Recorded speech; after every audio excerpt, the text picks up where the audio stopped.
What's up, you guys? Welcome back to my channel. In today's video, I thought I would put together a holiday tablescape. It is almost the holiday time. Can you believe it? I am so excited. So I wanted to put together this little quick tablescape that I saw Brandy Jackson do something similar last year on YouTube, and I knew that I needed to recreate it because I was that obsessed with it. So without further ado, let's get into the tablescape. Okay, so these are the two garlands that I used from A Floral. This is the cedar garland that I am absolutely obsessed with. Like, this one is now my hands down winner.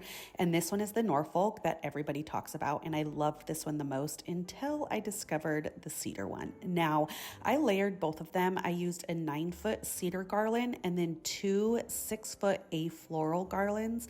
And I just layered them underneath the cedar garland. What I loved about using these is that it was mess-free and so easy to maneuver.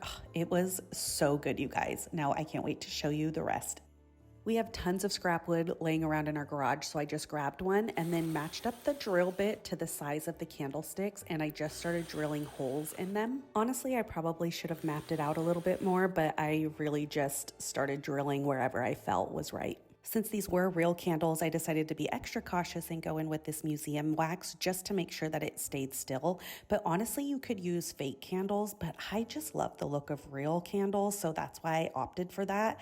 But I think either would be beautiful. Next, I decided that this was the easiest part, is to just lay the garland on top of the wood and get it where you want it.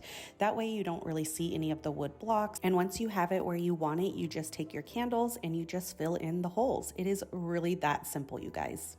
I will be sure to link everything that I used down below in the description bar, but let's see this beautiful, beautiful tablescape. Just joking, we have to put together one more tree, and this is the viral Home Depot Christmas tree, the one that I feel got an upgrade. So it's not the exact same one as last year's, but this one I feel like looks so much more realistic, and that's actually what the box says. So that's why I opted to get this one instead of the other one. I'll be able to link it down below, but I mean, look how easy that was for me to put it together. Now let's see the tablescape. I hope you guys love it as much as I do. I am obsessed.